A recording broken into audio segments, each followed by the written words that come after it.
Greetings, class. It is Sunday. It is real estate investing time for Sunday dinner. Me, Dan Borrero, me and Dan Borrero go live every Sunday to talk about how we have survived in the real estate investing space for over 50 years combined. And we've got the pleasure, the honor, actually a solemn obligation to bring on our guest, John, tonight to talk to you about a current event that just happened in St. Louis. So tonight we're going to open up the floor to John Lewis. He's a landlord, investor, dad, husband, all around great guy. How many little ones you got around there driving you crazy, John? I got 4. You guys gonna hear some footsteps going back and forth upstairs here in a minute. We all just got on. So John has 4, Dad has 4, I got 3. Man, we all right. We're all right. Chris, you know we all rock the same haircut. We all rock the same haircut. Kids do it too. So class, so the format tonight, what we will do is we will talk about what's going on in St. Louis, what happened. First of all, a little bit about John. I'd like for him to talk to us, and then I would love for you guys to ask questions about this tornado that just hit, and just pick John's brain, man. Thanks for coming on, brother John. Dan, good to see y'all. Yeah, thanks for having me, Chris, and again, hello, Dan. I'm an investor here in the St. Louis area, and we just had a tornado come through North St. Louis City. If you're not from St. Louis, just think about, because every major city is going to have it, think about your inner city, probably the poorest part, and that's where it just hit. So what's devastating about that is that our response times are often going to be a lot slower. You're going to have more properties that maybe didn't have any insurance at all. And it's a lot harder for us to rebound back than it may be in some of the more affluent communities, just because of the access for resources. We may be on standstill until an agency comes through, or until whoever's going to help us out comes through, as opposed to being able to have resources on hand or contacts on hand. So yeah, my property was impacted. The storm came through, ripped off the roof, ripped off my back. Tell us, before we get to the storm, John, just build up a little bit. Tell us about the property itself before we even get to the storm. Tell me about the performance of it. So Chris, this was a family home, and I have my house here, which I purchased from my aunt. And then right next door is my cousin's house. They purchased it from my mom and my aunt. And then my mom and my aunt got it from my grandmother. So both of the family homes on a main street that connects from downtown all the way out to St. Louis County. But we're in St. Louis City. So me in particular, I serve men who just need a place to stay. They don't want to worry about any rent, not rent, but any utilities, any cable. All they want to do is just pay their monthly rent, and they know that everything will be good. They'll have a roof over their head.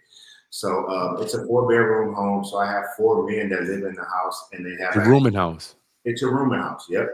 Okay. I still provide. They have coin-operated laundry, 2 refrigerators in the kitchen, but that's the house. The awesome part is that they're on the bus line, because majority of my clientele, they all don't have transportation, so they're on the bus line. They're right across from a full-service grocery store, Save a Lot, which had damage, Family Dollar, the library, Chinese restaurants. Little things like that mean a lot. Those are amenities if someone lives in the neighborhood, especially if you're on foot. So those are the gentlemen that I serve, and the house was a family house that I got from my aunt. So everybody's going smooth. Are you accustomed to having tornadoes? Is it something that happens often, John? Chris, when a tornado warning come across on my phone, I just silence it, because it's almost like second nature now. I'm like, a tornado is not going to happen. You guys always send these warnings. And just cry wolf. It never goes down. But this time, of course, if it does go down, it's going to be out in the rural areas, out in the very suburban areas. It's very rare that we see it hit in St. Louis City the way that it did. So, and that's, if it happens out in the rural area, it may just tear up a field. But we're in a more dense area now, to where if it touches down, it's touching down on someone's home, on someone's business. So think about that. It hit inside of the city. Also, think about the rubbish that you see from tornadoes. It's often siding and framing. Here you saw red bricks. St. Louis is known for our red bricks. We have historic bricks here in St. Louis, Missouri. And it just came through and tore up that. So these homes are old, and some of them were sitting to where they hadn't been managed or serviced in a while. So it's a home that hasn't been tuck pointed in many, many years. It can knock over very easily. But you also have people who had homes intact, and they came and just ripped the roofs off, ripped the walls off. People were trapped. 21 people killed. This is crazy. It's going up, yeah. The last I heard, it was 4 or 5, and I saw about 21 today. And that's as they're discovering more and more people as some of our first going in. I am in shock. When I saw this, I immediately thought about you. You know, I text you. Y'all don't know this. I'm texting the man. I'm in the bed. I'm like, this is, wow. Yeah. People really dying out here, dog. Me and Dan don't have these type of situations that pop up. Yeah. Tell me about the mood of the area, John. Tell me about the mood. Chris, you know what? It shifted, right? So the day of the storm, super heavy. You can cut it with a knife. I actually saw a gentleman. So I was in South St. Louis, an area that was not impacted like North St. Louis was. And I was making my way back up to North City, since that's where my property is. And I kid you not, we saw a gentleman walking down the street just shooting into the air. And I saw the frown on his face. So frustration. He could have just lost everything. Shooting a gun in the air? Shooting his gun in the air. Oh, wow. Shooting his gun in the air. So that just lets you know the level of frustration. After that day, I didn't see anything negative like that ever again. The following day, up until to now, I've seen so many people loving on each other, organizations out helping. It was young men helping me. And I asked, hey, what organization are you guys with? And they say, we're not with an organization. We just came outside. So it's just people, if they're able bodies, they're out helping everyone. Which was that.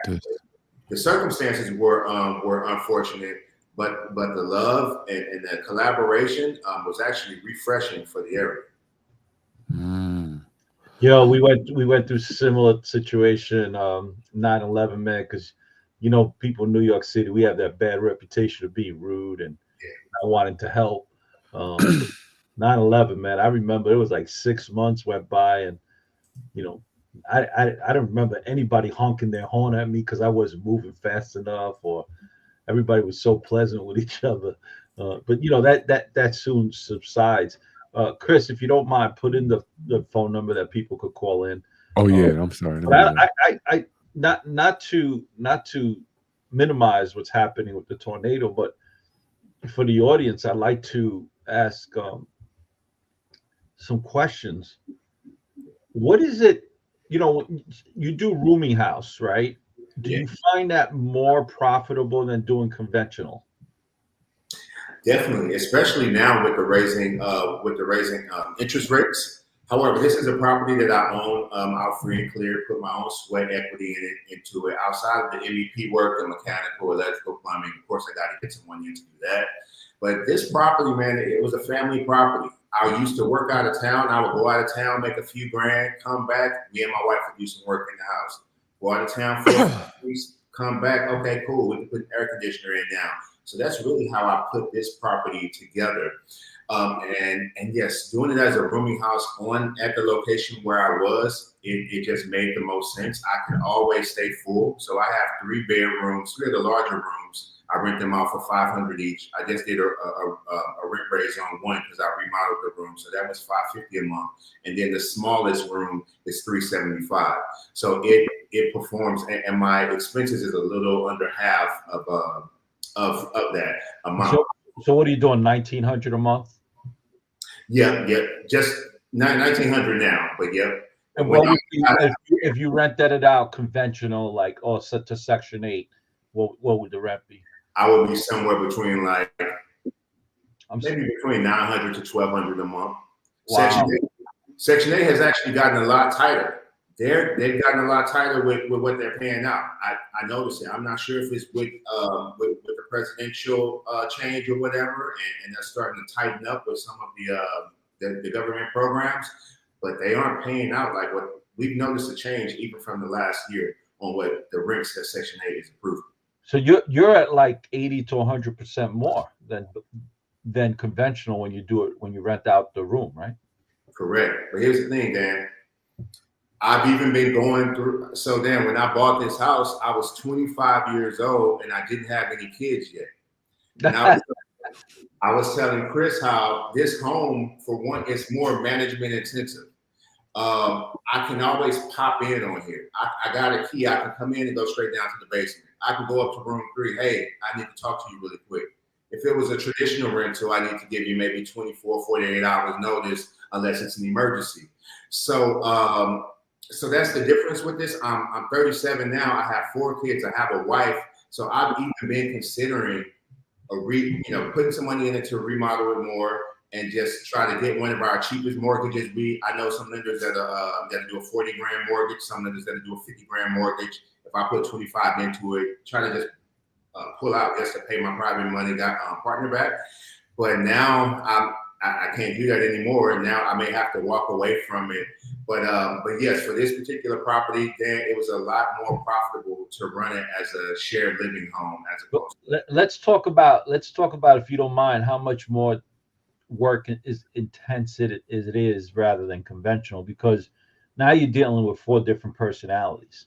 Yep. Right. So how do you manage dealing with those 4 different personalities? One, and how do you manage when they have confrontations among themselves? Yeah. That's a great question, Dan. So a word of advice, I would always say to do non-co-ed homes. So serve one group per home. So have a men's home, have a women's home. If you mix, there's going to be issues because men have certain things, attention that they need. Women have attention that they need. Oftentimes women, they're going to also have children. Also, you're going to have a woman, the child, and her boyfriend. So you got 3 occupants right there. Men, oftentimes, they're flying more solo. They may bring their lady in. She knows she has to leave. Us men, we come in, we're here to stay. So just keep that in mind as you're serving a particular group. But also things such as the cleanliness of the home, I put that all on the guys. I say, hey, how this home is now, this is how it should remain as you live here. I take care of the exterior grounds and I take care of any type of emergencies with the systems. And in terms of my marketing to get the guys, the bandit signs, the same way that we do the We Buy Houses signs, it's probably between 5 to 10 corners that I can hit near my area. And then I'll start getting the calls in. There's also a website called socialserve.gov or .org. And that was a great site, but depending on their funding, the site may be up or some may come back during the vacancy and the site is down. So the street signs have always worked best for me. They come in, I look them up on CaseNet, make sure that there's no recent violent history. That's about all. I just don't want you to be violent because you are sharing the home with 3 other men. Outside of that, credit, all of that, I don't look at that. You need a reliable source of income. So I have guys who are on SSI, guys who get disability. They're great because they always, their check hits at the beginning of the month. And then we have some guys that work. With this demographic, even the guys that work, it's up and down. It's up and down. But I just want you to be upfront with the, not you, but I just want the audience to be really aware. So you are making more money, but you are also working more. Conventional. Yes. I still got to take care of the grass. If something happens, they call me. Also, just if they have a problem with each other, of course, I tell them to work it out amongst yourselves first, but they still call me, even though some of the men are older than me, but they call me. So that's a lot different from your traditional rental, maybe, where they'll have some other people that they can call. Traditional.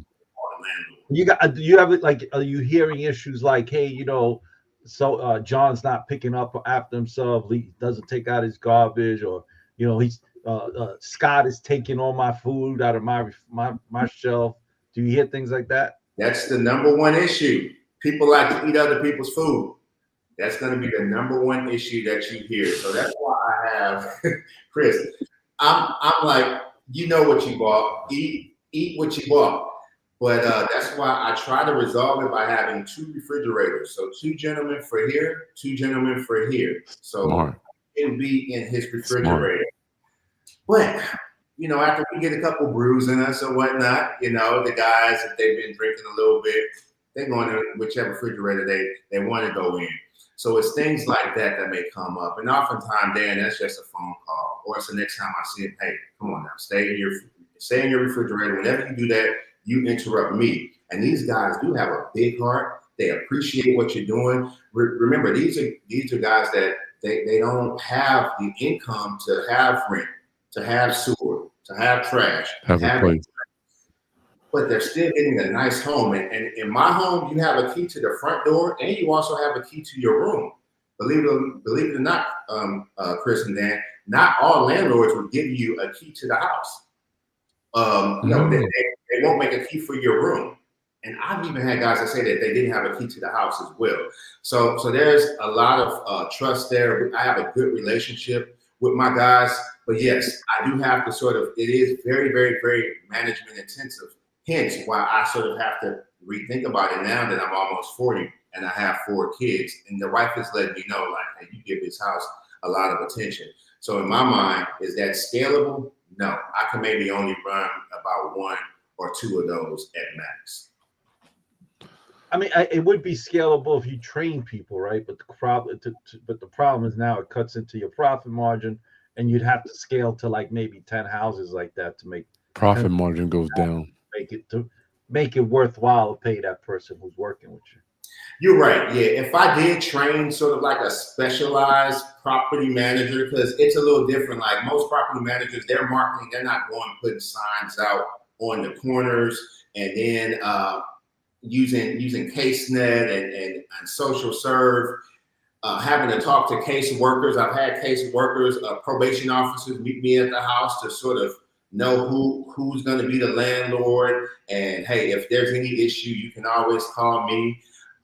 So it is a little different, but it definitely can be trained if you wanted to have that outsourced. Yeah. It's there's always a way to make more money. The problem is, do you want to work harder for it? Exactly. And right now, I'm really considering. So I'm going active. I got to go active, which hence why I may not be it's a family house. I may not be rebuilding, Dan, just because if I rebuild, I'm gonna have a bunch of vacant neighbors. And then all the guys, while we love each other, when they get that raise on their job and they're about ready to go out and move on their own, I'm still holding the asset to where I'm not gonna see any increases in value for the next 5, 10 years. So I really have to think about that next move that I'm gonna make now. So if you don't, can I give you something to think about if you don't mind? Yeah. So, you said it's centrally located on the bus line. Yeah. Centrally located to employment. I would look at it I would consider looking at it as if this might be an opportunity to buy out all my neighbors, because you know who your neighbors are, right? And at an extreme discounted price, considering that many of them are going to be getting insurance checks anyway. Yeah. Right. And I would build those out. If I could build out, let's say you could have 4 or 5 houses on one block at 25% 25 cents on a dollar. Let's say you're into it for 60 cents on a dollar after renovations. Yeah. And then now you just made that scalable, right? It's all centrally located next to each other. Easier to manage because they're so close to each other. He owned the home block now. He owned the whole block. And you could scale what you're currently doing with that one house now. Gotcha. But you're talking about ground up construction, tear those down and rebuild? Well, it depends. So I would look at the stuff that you could just renovate. Yeah. Right? That you don't have to do ground up. Or you could go that direction too, but if it's ground up, remember I would even go 10 cents on the dollar, because that's more intense between permits. And the only thing is that when things like this happen, in my experience, the local governments get more lenient with the permitting process. Yeah. and with the inspection process. So it might be easier to do that now. Gotcha. That's great advice, Dan. I would definitely consider that, because really on this block, maybe between myself and my cousin, we're family, and then Mr. James, he owns maybe about 4 houses. He's another one that's been over here for a while, but between us, we probably own more than half of the block. So there's no telling. He's been sitting on his properties for a long time, but I can't see him being able to tap into resources to where, and his are just sort of going down and down. He doesn't put into them. So they're going down and down and down. And I don't think that his heirs will really be in a position to do anything with them as well. So I would definitely consider that. It might be easier for you to scale now. And then the crazy part is, and trust me, because I've been there. 20 years from now, right now, people are going to tell you you're crazy. And 20 years from now, they're going to tell you how lucky you were. You're a genius. Yeah. Well, they don't tell me I'm a genius. They tell me I was lucky. Yeah.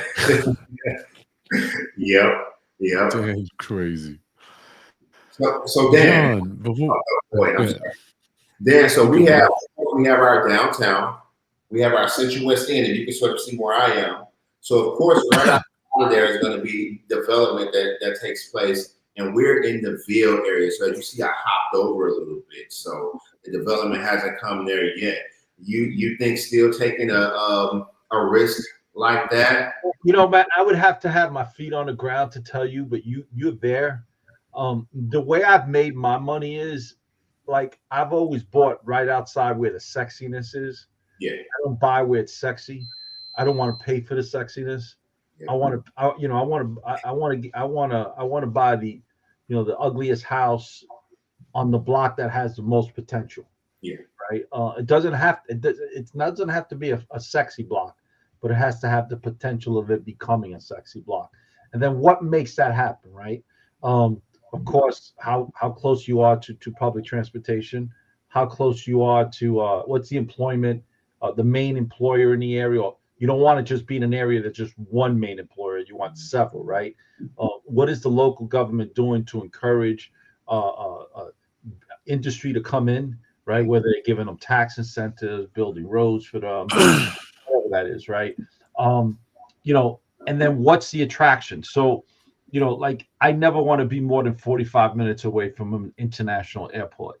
I never want to be more than a mile away from the highway, right? The main artery. I never want to be in an area where there's not public transportation. I never want to be in an area where it's not easy to get to the brick and mortar commercial places and the things that you can't really buy online, right? Which is, like, of course, your food, your pizzerias, your dog groomers, your barbershop, your beauty parlor. These are the things that I'm looking for. But I never, ever do buy in an area where there's only one main employer. I remember when I was in college, it was up in Rochester, the main employer was Kodak. Now, I know it kind of sounds funny, right? But Kodak was a major industry when I was younger, and it employed thousands and thousands of people in Rochester, so much that they would be advertising in the summertime that you could buy a car today and put your down payment when Kodak gave you your bonus check in December, right? Or you could go buy furniture today and you could pay for it when you get your bonus check from Kodak in December. This is like the TV ads that used to be on TV. And when Kodak went kaput because, they didn't think digital, they just totally underestimated. They dropped the ball on that, man. Right? They dropped the ball. When they went to kaput, Rochester suffered. Yes. Suffered. I mean, it wasn't the only business up there, because you had Boston Lawn up there as well, but there was a couple of other businesses, but and most of the business up there is universities, like the State College, the Rochester Institute of Technology, schools like that. But the point is, I learned, and I wasn't in business then, but I remember being in college saying to myself, this don't make sense for one specific area. So when I when I was looking in Central Florida, one of the things that attracted me to start investing in Central Florida was that the local governments, the county governments, the mayors, they were doing everything possible to bring in another source of income other than just depending on, SeaWorld or Disney World, right? Or Universal Studios, which is all tourism. And one of the things they did was they brought in, they renovated the convention center to bring in like that type of business. But then the main thing they did was they built medical city, which was out Lake Mary, and that was being planned for like even during the recession of 2008, they pushed forward with building out the roads. They were building out roads without anything there. So when I saw that, I was like, wait a minute. So and then I drove down there, bro, and I was driving in that area. I drove about a mile to see one house, one nothing Yeah. on the main road. In the middle of nowhere, they were building a 20 pump gas station. Well, okay. So Yeah. And my brother and I, we looked at each other. We called up this guy, Joey Lopez, at the time was our main realtor. We said, listen, we want to buy everything within 10 blocks from this gas station. Dan Borrero. So think about that. Dan Borrero.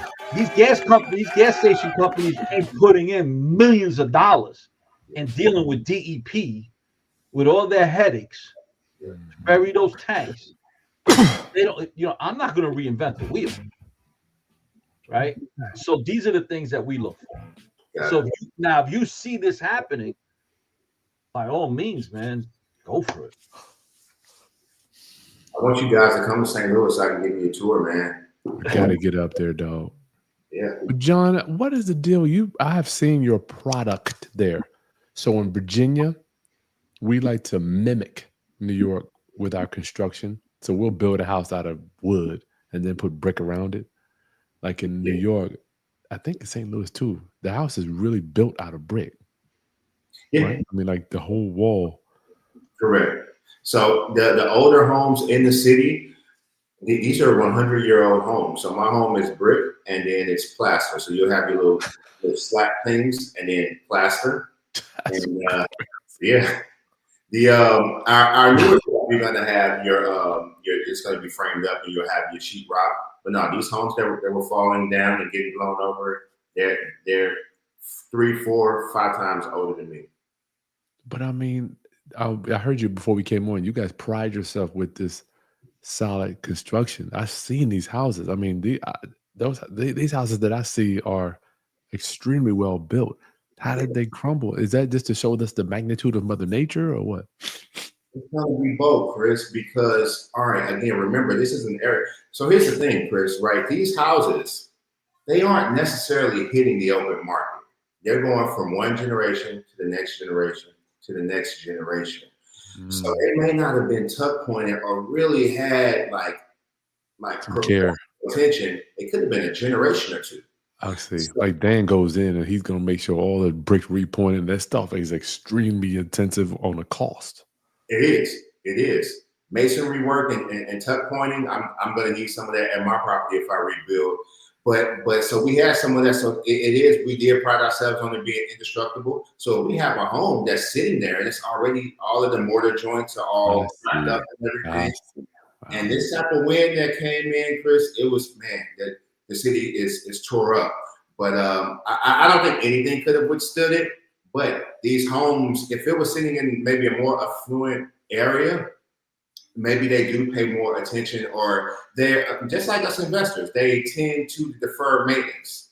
The deferred maintenance, their property owners, they're going to be very slow with deferred maintenance because they don't have a landlord making them do something or a property management company making them do something. And also tuck pointing, people will let it go until the moisture is starting to come through. Us as investors, if we see a bunch of open joints, we know the end game, address it now. We know what's going to happen in our base. Here in St. Louis, and they get very, very soggy. So I think eventually everyone is going to need professional waterproofing here in St. Louis. I'm on guard if I buy a house with a basement with freshly painted white dry lock walls, because I know that dry lock is just a temporary solution. Is this water actually being pumped away from my foundation? So that's what it is. We did have that old brick, but it could have just been hanging on by just a little bit. It could have been for over 20, 30 years. Well, John, thanks for coming on. I wanted to, when I heard St. Louis, I thought about you, Chris Monroe, a couple other guys. We got the Hammonds, Dana. I want to know. I'm so glad you're not hurt. Your family's good. I appreciate that. Somebody said, big up Travis, Brian, and Matt with Sell Your House Fast in Overland. They said, what up, John? What's going on? Overland, that's the next county over from where I live. So I live in U City. It's a suburb of St. Louis. Overland is the next, but these are suburbs that are just right outside the city. It's not very far out. It's just right outside the city. So, wow. Dan, anything else you want to add? You're muted, brother. Like I said, I would, before selling, I would take a step back, man, and maybe look at being a buyer instead of being a seller. gotcha. Think about this. You're going to have a lot of people coming in from out of state with the mindset of regentrification. Yeah. Shit, I know I am.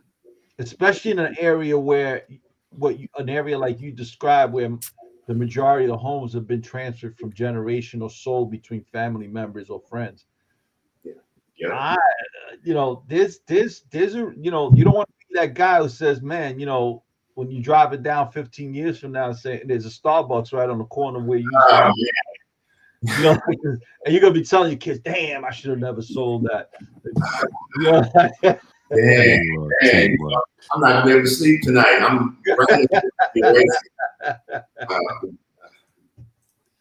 all right. Good seeing you, John. I'll talk to you soon, buddy. We'll talk soon. All right, peace. Y'all, let us know where you're chiming in from. Where you're coming in from, please. And put your questions and comments in the chat. Put your name and your where you're chiming in from. Wow, that's something, Dan, to hear that about. It's weird. You're doing business. We as entrepreneurs like to think we kind of have a little hand on things, don't we? And then Mother Nature comes in and says, you know what? What is that saying where if you have a plan, God's laughing at your plan or something? God. All I can say is little men. I'm not trying to be little. I'm talking to me too. I'm like, we just little men running around and you think you got, and I know, Dan, I talk to you constantly. You really, really have a good grasp on things in your business. And then things happen to you. And I'll talk to you at the end of the day, you're like, I got nothing done today. I got nothing done because of this happened, boom, boom, boom. Emergencies, they are going to pop up. They're just going to pop up. Especially when it comes to the weather. I mean, we keep ignoring it. Says a lot of people keep saying global warming don't exist. Guys, no, it's here. It exists. I believe it. And the reality is that it's creating, it's whatever the way it used to be is no longer the way it is. And when we are doing construction and renovating our properties, we need to take into consideration the longevity and the strength of whatever the material is that we're using. Spend that money, y'all. Don't put that cheap stuff. Deborah Jackson, what's going on, buddy? Deborah, we got Trinice in the building. What's up? Where you at, Trinice? South Jersey, Deborah. Dan, I wanted to show you this. I was thinking about you today as I was looking at Section 8. So I got a new section. One of my properties, I have a tenant moving out. And I wanted to just show my roundup family. Call in with your questions, y'all.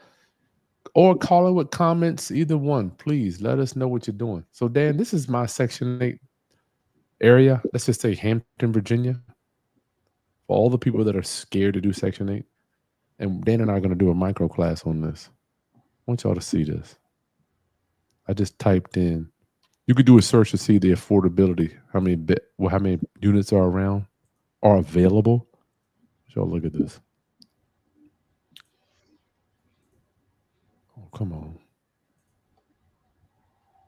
So you can do the area that you want. This is the map for Section 8 to see how many units are available. So we got 4 bedrooms. Let me go back here because that's too big of an area. In my area, y'all, we got 4. Dan, look at this. 4 properties available for Section 8. 4. and one of them is mine. And Is look at that the a lot values of? here. Is that a We're talking little? about 24 houses in the whole city there. That's a little Well, though. again, I don't know what the population is for that area. That's why I'm asking. Yeah, it's nothing. I mean, you're talking, the population. I don't know what the population is, but I will get that. There's over 100,000. What can you Oh, show people how do you figure out what Section 8 is paying? yeah, we sure can. So I can't tell you what they're paying. I can tell you what other landlords are asking. So let's go over here. Y'all, it's 4 houses, and one of these is mine. So we got 2,100, 2,200, 4-bedroom, 2-bath, 2,400. This is what other landlords are asking y'all. So here's one here, 2,600. So let's zoom out. I'm gonna go back to beds. Let's go to 3 bedrooms. We got 8 properties in the city of Hampton, y'all. Let me just type in Hampton, Virginia, because I don't want to go into Newport News. Hampton, Virginia. And if anybody has a state they want to do or a city they want to do, oh come on. Now let's talk about that while it's pumping up, guys. So I want everyone here to understand. Chris and I, we do this business totally different than from each other. But the reality, like I hate single family homes, but in my backyard, I have multifamily properties that I have access to, or that I could acquire. Whereas in Hampton, Virginia, the majority of it is single family homes. Oh yeah, ain't no stuff here. Go ahead, Dan. Keep going. Press 1. Keep going, Dan. I'm gonna tell the caller hold time. Caller, hold 1 second, please. Caller, 1 second. One of the things I don't like about doing single family homes is the reality is when you do single family homes with 4 bedrooms is that you're going to get people with a lot of kids. Now, No doubt. Kids are destructive. And it's not the kids' fault. I mean, they got lots of energy and they run around and and the more times they use that bathroom, or they turn that knob to use that bathroom, that's one knob closer you're going to have to replace it. Now I'm using simplistic terms, but understand that when you're doing this size of a house, you're going to be dealing with a lot more kids, which is going to bring you a lot more headaches. That's true. Let's talk about that today. Let's take a caller real quick, and then we'll get back to that. Caller, you're on the line with Chris and Dan. Please state your name and where you're calling from. Chris and Dan, how you guys doing? My brother, some other mothers. Dana and James, how are you? How are you all? Good, What good. up? We're doing fine. We're doing fine. How you doing? Yeah, You safe? we're doing great. No damage to our house, though. Yeah, we Praise God. got on a little late, so we didn't get the gentleman's name, but we really would like to talk to him because we've been in the city and we've walked the neighborhoods and seen the damage and, try to help where we can. Some of my church guys, we've been out, trying to help people and things of that nature. So that's all you can do is pull together and try to make things happen for everybody. So What do you? No D and Hammers, Chris. Oh no! Oh, I'm sorry. My bad. What are y'all seeing? Tell us what you're seeing. You're walking around. By the way, these guys are in St. Louis. What are you seeing? yeah. Yep. A lot of uprooted trees. Matter of fact, my cousin has a 4th family that she was going to sell. She moved out of state, and I've been taking care of it for her, and it's empty. But a storm took the half of the back of the building off. I mean, just all the bricks and that just took it off. It drove some 2x12 through the side of it. Yeah. Busted out all the front windows. And so, I mean, it's like that all over. It's just not an isolated place. Yeah. The power is out. Nobody got power. No, my dad. Matter of fact, my dad is here now with us because his power is out. My sister's power is out, but she's still at home. But she manages. But a lot of people are out. A lot of people. But Chris, I mean, you can drive down the street and there's people giving away free food. Yeah. It's like, come get free food. Yeah, that's crazy. Mm-hmm. And so a lot of the, a lot of the residents are helping each other. Yeah, the corporations they starting to come in and help out. So it's just a group effort. So yeah, That's good. Yeah. But We had a few people lose their lives. You know, Yeah, I about think- 5 people so far lost yeah, I their think lives. that was the last count I heard was 5. So, Yeah. we pray for those families and everything. Yeah, but the question is, like you guys were just talking about, the areas that were impacted the most, they were already on the list for regentrification, I'm sure. This So gonna be now I something, guess bro. that process is going to be speeded up now because they can Yep. just go ahead and clear out a lot of that stuff and start rebuilding. But the question is, those people who lived in some of those homes or had them homes for years and they don't have a note on them and they're low income, Yeah. now that house is gone. How do I get another place to live? What do I do now? So That's then nasty. that's the big question. Where do those people go? You know, first thing Yeah. Dan was saying, don't sell. Dan's thinking about, obviously he's thinking like a capitalist, which most of us are thinking, but obviously you got to have conscious capitalism. You're right, because this is what we do. We go in and we buy stuff from distress. Yep. But still, we got to figure out what's best for the people there. Man, this is gonna be. You guys are gonna be. The reality is this, Dana and James. The reality is this. Some people are going to say you're an opportunist if you go in there buying those properties under those conditions, right? And I say you're the savior. Helping. Without investors, like I remember 2008, 2009, 10, 11, 12, investors were the ones buying all the properties, renovating them, and then renting them out to people, right? So we were, everybody was saying, "Oh, you're a bottom feeder." I can't tell you how many times I was called the biggest names I was called, the most common names with the most common times I was called it was a carpetbagger and bottom. I don't even know what they are. Either one of those are. So bottom feeders are like, the fish that feed off the bottom, which is all the garbage. And then carpetbaggers is what they used to call the Northerners after the Civil War, who would go to the South and buy the land in tax auctions, the plantations and the farms from all the Confederate soldiers that had not paid their taxes, right? So they were businesses. Yeah. And the reason they called them carpetbaggers was because their luggage looked like a carpet, the bag they would carry their clothes in, right? So those two biggest names I used to be called, back from like 2009 to about 2017. But the reality is that if it wasn't for us, the investors, Nothing it would have taken another 5-7 more years to pull out of the recession because of the catastrophe that Main Street was put upon us, right? So we are the saviors of the economy. We are the saviors. We provide housing. We every time we provide housing, we're hiring carpenters, we're hiring painters, we're hiring landscapers, masonry. And then all that equipment, roofers, windows, doors, kitchens, flooring, moldings, right?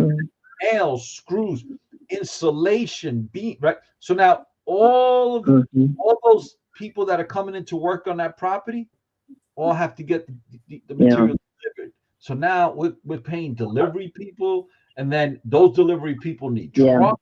Those trucks need servicing. Those trucks need gas. Those delivery people need housing, right? We are the backbone of this economy. I don't care what anybody says. Right. Absolutely.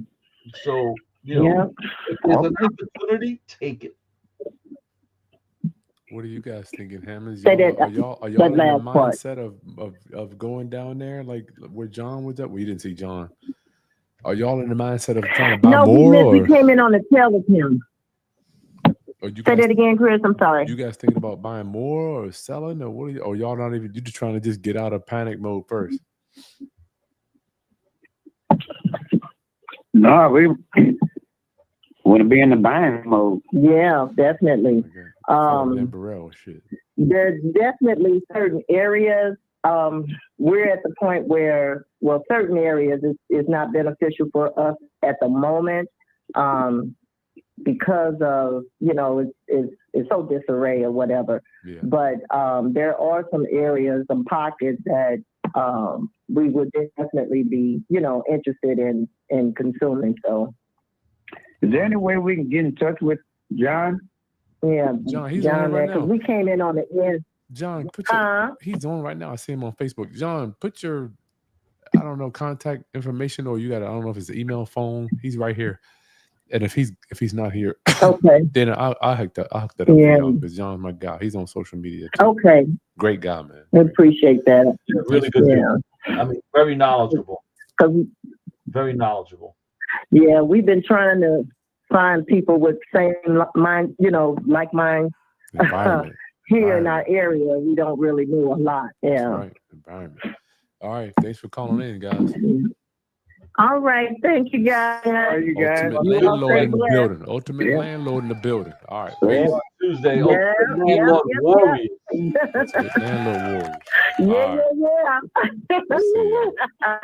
See you guys Tuesday. All All right. See you Yep. Tuesday. We'll see you all Tuesday. Yes, ma'am. All right. Bye-bye. I love couples. I just wish I could have my wife on here with me sometime. You ever felt like that?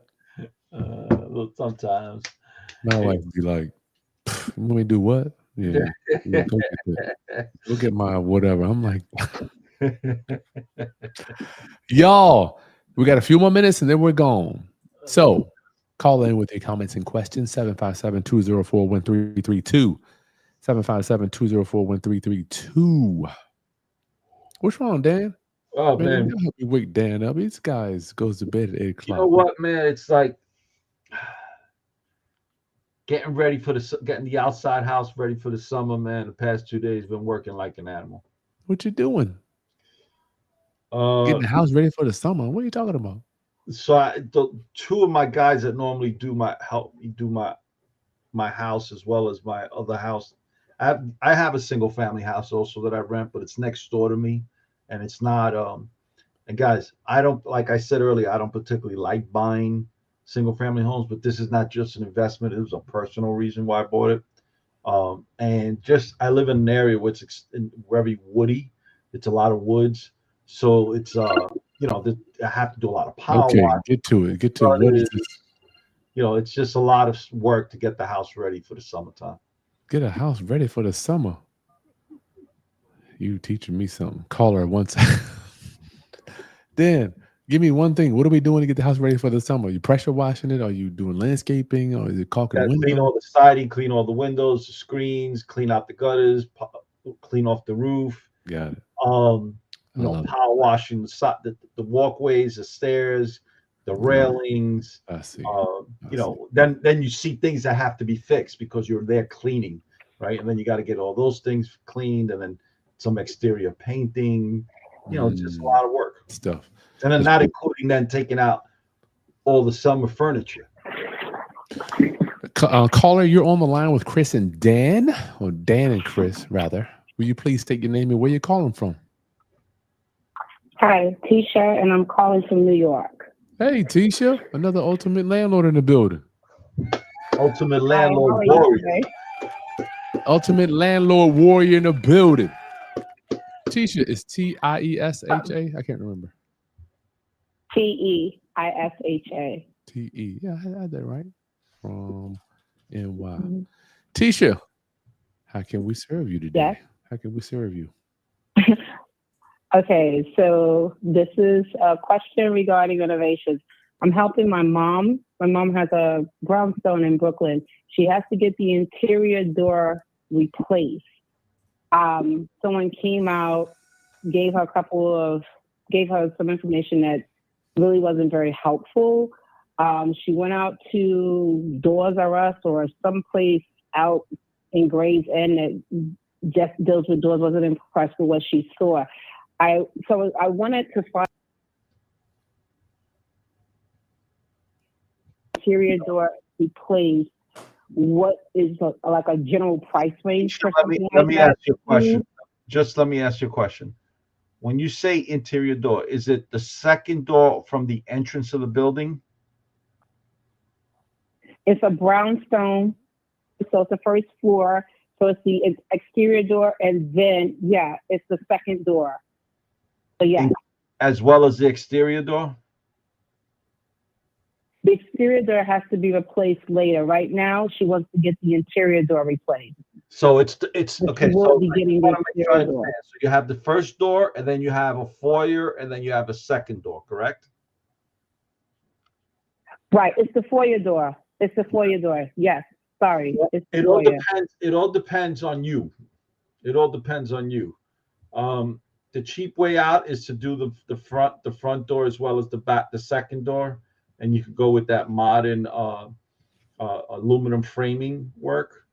But if it's a brownstone, it's in Brooklyn, you want to, most people would want to go, and it's going to add value to the property if you keep it with its original aesthetic and architecture. You're looking at several thousands of dollars on that. Okay, so when you say It all depends how several elaborate you thousand, want to go. You're looking at, between both of them, it could cost you $15,000 to $30,000 to do a door, Dan. Hold up. that's what I was about to say, Chris. You took it one track out my mouth. I want to And I'm say, sitting get down. the out of here. It's a door. Chris, one more time for Tisha, people. you gotta Dan, understand. make it make sense to me. Make Chris. this make sense to me. Chris, Out of here, man. you have these doors that are made out of I don't care what they made out of. mahogany. They have the curves on them. They have the lead pane glass on them. Some of them. You have the original. It's a rental. Opening.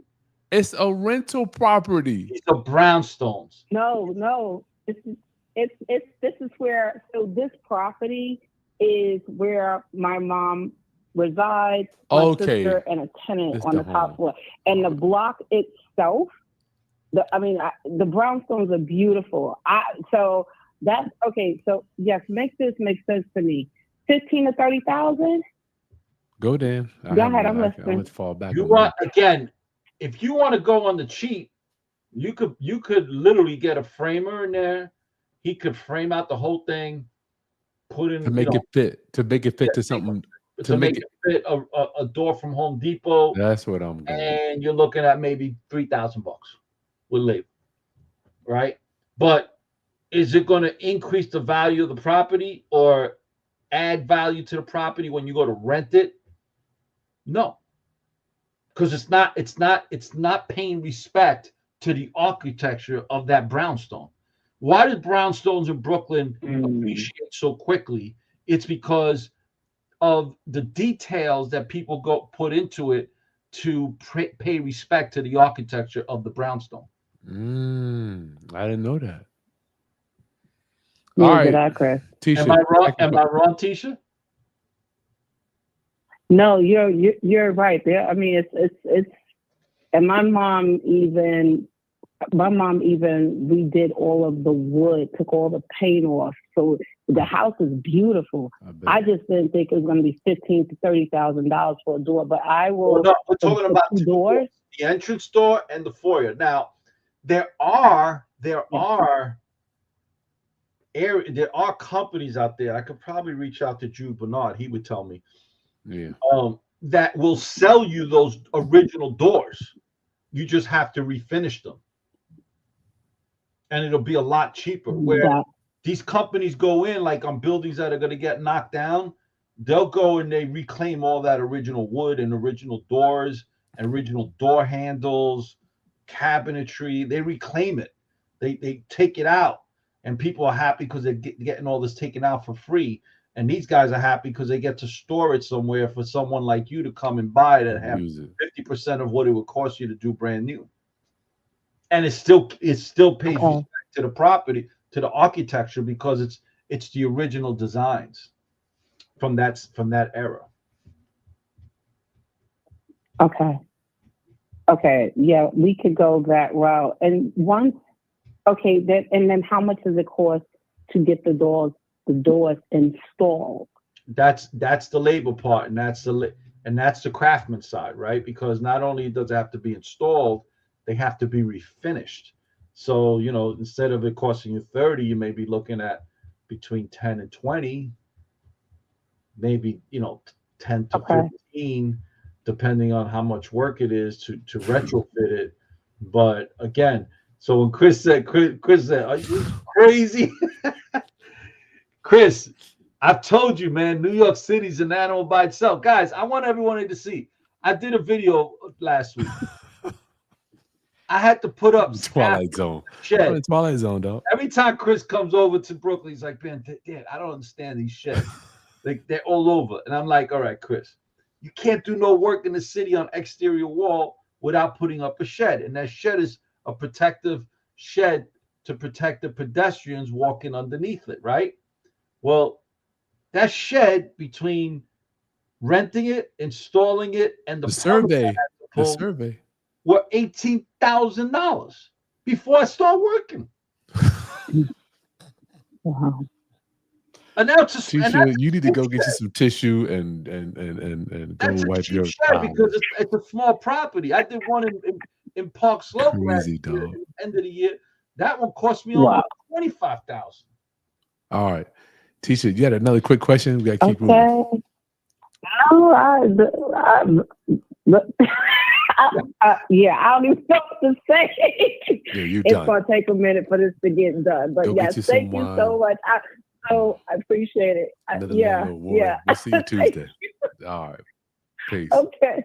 She Bye-bye. need to go get some wine and a dark chocolate bar. Tisha, what you need This to is- do is grab some wine, Go get some wine. some cheese, crackers, Yeah, some some grape. chocolate. And you need to go Pop sit open that bottle of wine, and just don't even think about this shit. Just You know what's weird? When you said the door, I'm thinking door, it's gonna be the max $750. I'm like, that's what it costs.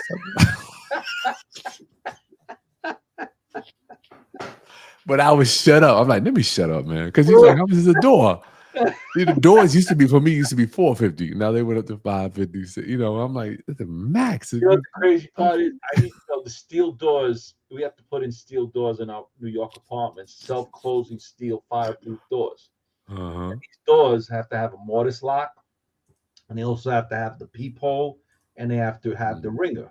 And this is all by code. Mm. So those doors, I used to pay about $300 from.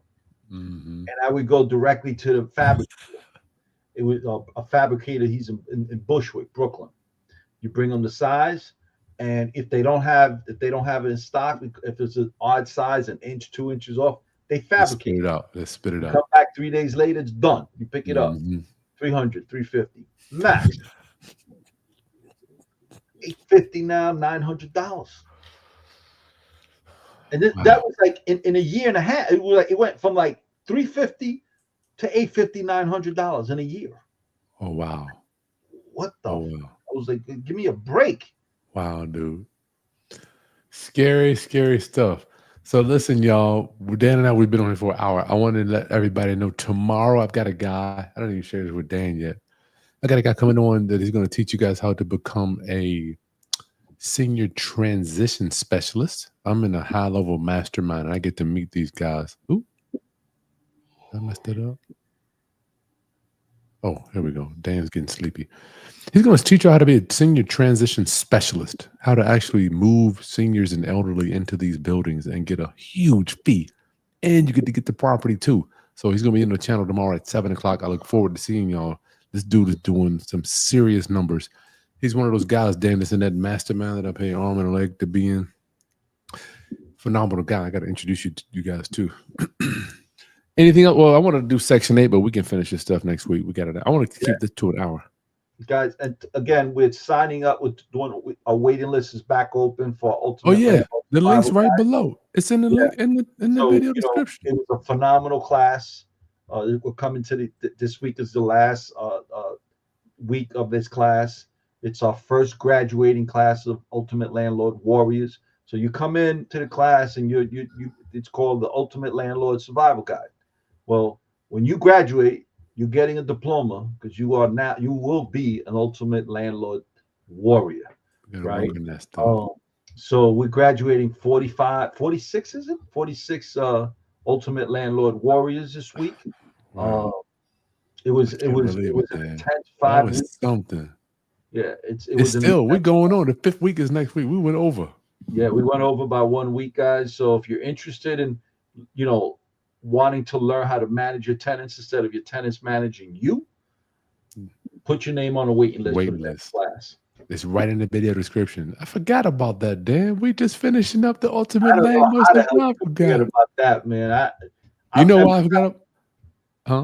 Every time I 'Cause finish those classes, I'm mentally drained. Well, I hear your ear. So I'm coming to New York in July, right? Every time I have this list of things I need to talk to Dan about. When I call him, he goes, "Look, I don't want to talk about nothing new until we talk about all this stuff. Give me the dates, give me the times. We're gonna be here." So listen, we're gonna be in New York the 3rd week of July. We're gonna do a lunch and learn. So we're gonna set all that up this week. Dates are in. All right. And we're also, for the people on the Mentorship Unleashed, as well as the Ultimate Landlord Warriors, we're doing a free meetup, and that'll be, we're not sure, is that going to be the 20th? Do you know yet? Yeah, tonight we're getting the hotel tonight. I already got the time. We're gonna be staying in Times Square, so I'm gonna have the dates tonight. We'll talk about it after this, but it is the week of the 19th, that week forward. So guys, if you want to hang out with Chris and I, we'll do a lunch and other people. It ain't just you and me. Shit, we just 2 dudes, but it's gonna be a ton of other people to you get plugged into. Is their environment that you're in? Yeah, that's the best part. You don't know if you're going to meet your next finance person, contractor, realtor, lender, your next mortgage broker. So you want to be plugged in, man. Get plugged in. So if you're not on any of our email correspondence, just join. If you go below, you just join our waiting list for the Ultimate Landlord Survival Guide, and we'll be in touch with you via email. I'm gonna see you soon, Dan. Take care, everyone. Bye bye. Take care, Chris. Peace, y'all. Yep.